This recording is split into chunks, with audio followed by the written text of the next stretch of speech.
Welcome back, everyone. Day 5, last day of our reflective journaling challenge. I'm so glad that you stuck it out, that you made it all the way to the end. And I hope that you have really been gaining some insight and some clarity, some self-awareness, and that God has been speaking to you in powerful and profound ways. We have come down to the last prompt. And this one, we're going to be talking just about God, just about God.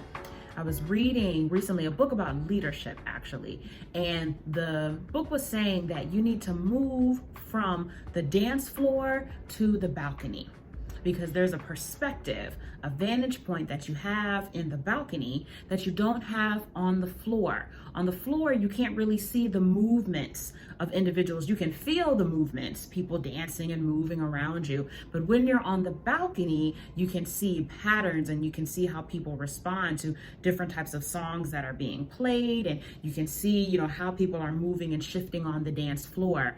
And there's something powerful about being on that balcony, that higher level perspective, looking down, and it brings a clarity that you don't have by being on the dance floor. And I think one thing about reflecting kind of takes us to the balcony. It allows us to pause and to look and to see what experiences we've gone through from a different perspective. So the prompt today is, where can you see God moving in your life over the past year? And describe his movements.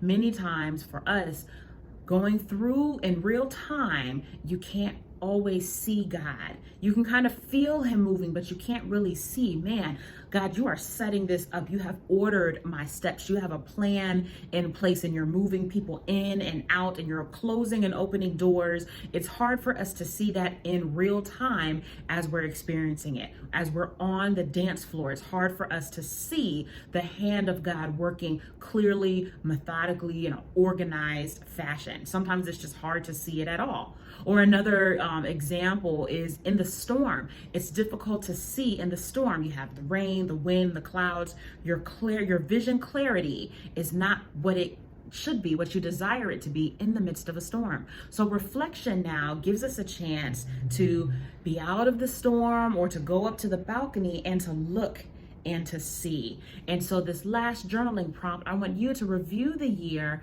and see where God showed up that you missed it.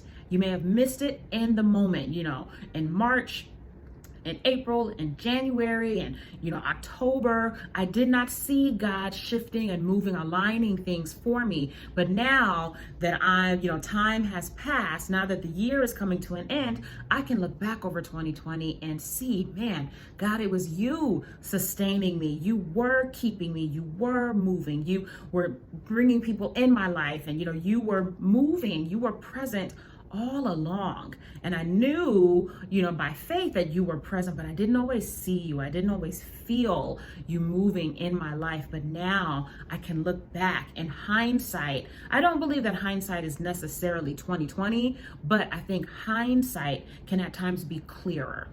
We can see more because we have a different perspective and a different vantage point. So today, your prompt is, where can you see God moving in your life over the past year, and describe his movements? And then I'm going to tack onto that. Once you're finished identifying where you see God moving and describing his movements, give God praise for moving in our lives.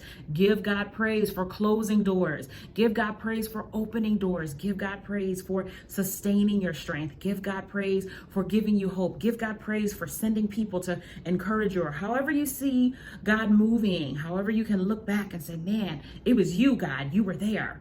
Give him praise and glory and honor. And may that give you confidence and a surety, knowing that as we move into 2021, that whatever 2021 has in store, that God is always moving in our lives and he is always present. Whether we can see him or whether or not we can feel him, he is always there. So Take the time, write that out.